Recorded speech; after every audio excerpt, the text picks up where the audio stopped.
Na última aula a gente conversou sobre dimensões e na aula anterior a gente conversou sobre fatos. Agora a gente vai falar como que a gente organiza tudo isso e monta um DW na prática. Tá? Então, o primeiro ponto é arquitetura. A gente tem um conceito chamado de arquitetura BUS e Star Schema, que é o quê? A gente criar um DW completo, mas uma área por vez. Então a gente não vai querer fazer tudo de uma vez, mas a gente já pensa no futuro de uma forma organizada para não criar silos dentro da organização.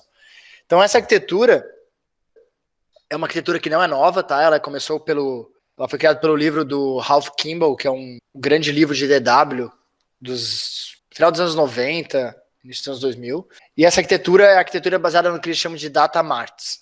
Então a gente tem os diversos sistemas da empresa, o CRM, o RP, o site, a contabilidade.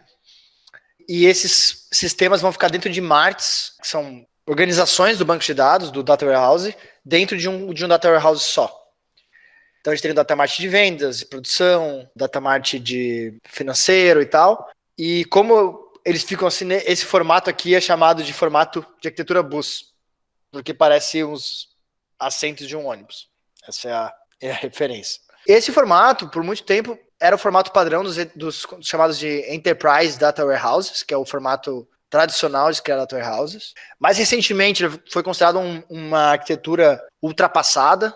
Começou-se a criar uma ideia de que nem é preciso modelar o Data Warehouse, que a gente pode fazer a modelagem direto na consulta final, consultar os bancos originais, mas hoje em dia esse modelo meio que foi revivido, porque quando a gente tinha esse formato que a gente chama de Schema on Read, que a gente não modela o DW, a gente só consulta direto das tabelas originais, a gente começa a ter problema dos dados não baterem, a gente não consegue documentar muito bem o que a gente está fazendo, e começa a ter muitos dados que de fato não tem valor de negócio para a empresa.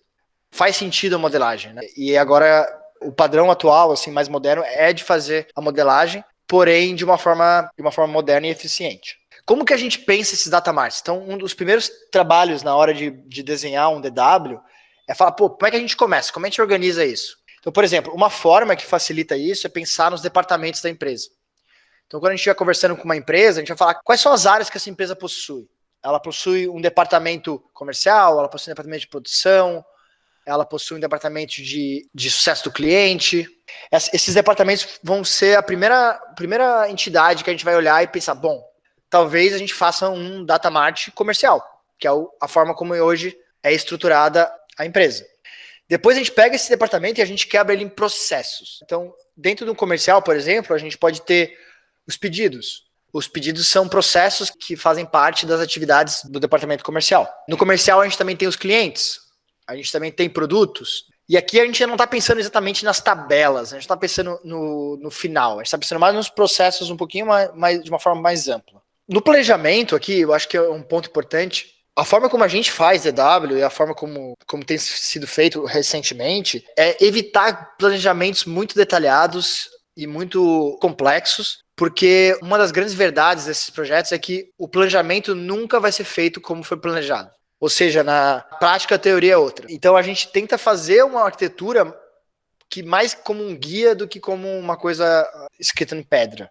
Pensando assim, a gente tem um departamento que é o nível mais organizacional, né, que a gente quer trabalhar, a gente define processos e depois dentro desses processos a gente tem as entidades, que daí sim começa a chegar no nível das tabelas. Então a gente tem o pedido, a gente tem o pedido detalhado, que é o pedido item, a gente tem cadastro de clientes, a gente tem produtos, podemos ter categorias de clientes, linhas de produtos. Aqui a gente vai ter várias entidades que, a grosso modo, a gente quer desenhar como a gente vai fazer, que marketing que elas vão participar, mas a gente não vai detalhar elas assim, linha por linha, coluna por coluna, ainda nesse momento. Então, o ponto importante aqui, né, voltando para a ideia dos marts, é que essas entidades elas podem se conversar dentro de um data warehouse, o que em muitos casos não é verdade dentro do sistema transacional. Então, dentro do sistema transacional, a gente pode ter a mesma entidade, a mesma pessoa, por exemplo, a gente tem uma pessoa João. Essa pessoa João, ela pode ser um cliente, ela pode ser um fornecedor, ela pode ser uma pessoa contábil, lá, alguém que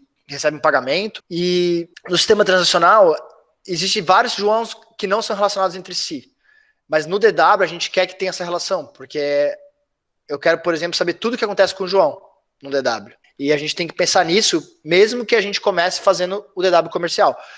Então a gente vai pensar no comercial, mas a gente fala, bom, cara, produto, embora seja do comercial, também vai aparecer em produção, também vai aparecer em estoque. Então a gente não vai criar 4 tabelas de dimensão de produto. A gente vai criar uma tabela de dimensão de produto que a gente vai usar em diferentes smarts. Esse conceito é chamado de dimensão conformada. Aí o que a gente faz? Para criar essas dimensões conformadas, né, para a gente não se perder, uma forma é utilizando algumas tabelas, por exemplo, de planejamento de dimensões. Então nessa tabela o que a gente faz? A gente coloca quais são as áreas de negócio, quais fatos que essas dimensões estão detalhando e em quais desses fatos que elas aparecem.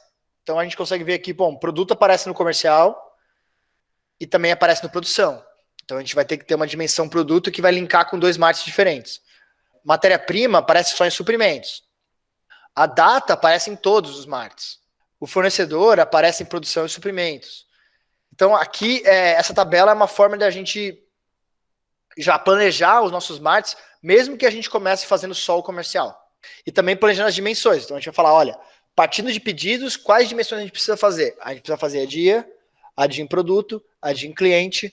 Legal, temos essas 3 e a gente já consegue fazer o comercial. Não precisamos perder tempo com o fornecedor aqui, porque a gente está desenhando a área comercial ainda. Então primeiro a gente vai fazer todas as dimensões e todos os fatos do comercial, que é, por exemplo, identificado como área prioritária, para depois a gente se preocupar com o fornecedor, depois a gente se preocupar com matéria-prima que não são utilizados nesse marketing, nessa área de negócio. Tá. Bom, o Kimball, né, que é o que apresentou ali a arquitetura Boost, também apresentou um chamado Star Schema, que é a forma como que a gente desenha os fatos e dimensões. Isso a gente já falou várias vezes aqui no curso, sem detalhar o que é, né, sem dizer o nome disso. Mas a ideia do Star Schema é que as dimensões e os fatos se relacionam por apenas um join. Então, as tabelas são denormalizadas. Então, você tem pedidos, eles se relacionam com clientes por apenas um join. Com data por apenas um join. Então, se clientes tiver várias tabelas que entrariam em clientes, por exemplo, endereço, idade, data de nascimento, tudo isso a gente não vai ter uma relação com clientes. A gente vai colapsar isso dentro da tabela de clientes. Transformar tudo isso numa tabela bem larga. Né? Outro ponto, assim, a gente não vai fazer todo o modelo lógico de como essas tabelas se relacionam. A gente só quer fazer o modelo conceitual. A gente só quer desenhar, a grosso modo, como que essas coisas se relacionam. Esse detalhamento vai ser aonde? Vai ser no código, de fato, do código do ETL. Então, a nossa metodologia, a metodologia que mais se usa, que tem se utilizado hoje em dia, é de que a documentação ela está no código e não num arquivo de documentação, num documento enorme lá que ninguém lê ou que vai estar sempre desatualizado. Uma outra alternativa ao modelo Star Schema é uma alternativa chamada de Snowflake, que aí sim é uma alternativa onde os fatos de dimensões são normalizados. Eles ficam mais próximos do modelo transacional do que do modelo de DW. O argumento aqui no Snowflake é que as tabelas normalizadas elas tendem a ser mais eficientes de um banco de dados do que uma tabela denormalizada. Porque na tabela denormalizada, você repete muita coisa. Por exemplo, em clientes, se você tiver cidade, todos os clientes da cidade de São Paulo vão estar repetindo São Paulo, em vez de repetir um código 1, que é o código de São Paulo. Então você tem muito mais gasto de armazenagem usando o modelo Star Schema do que no modelo Snowflake. Só que hoje em dia, a lógica é que assim, com os bancos de dados em nuvem e colunares que existem hoje, como Redshift, Snowflake, o Google BigQuery, eles são tão rápidos e ficou tão barato utilizar isso proporcionalmente, como era do que era antigamente, que hoje a gente vai adotar o Star Schema como padrão.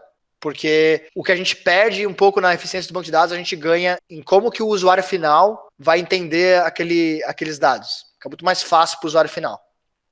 Bom, a gente já conversou sobre como que as tabelas de dimensões, tabelas de fatos, elas se relacionam com as tabelas da fonte de dados através das chaves. E que a gente precisa, a depender do SCD que a gente usa, a gente vai precisar, por exemplo, mapear quando que vale aquela chave.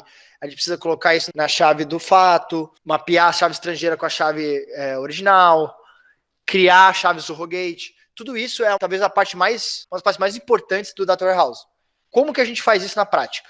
Então vamos pensar aqui num modelo simplificado aqui, já saímos do modelo conceitual, né? O modelo aqui é o modelo lógico, que a gente tem as tabelas de um RP, por exemplo. Esse modelo aqui é normalizado ou denormalizado? Ele é normalizado, né? Vocês veem que tipo, a gente tem pedido que está linkado com o cliente. Só que no cliente tem um código do tipo do cliente.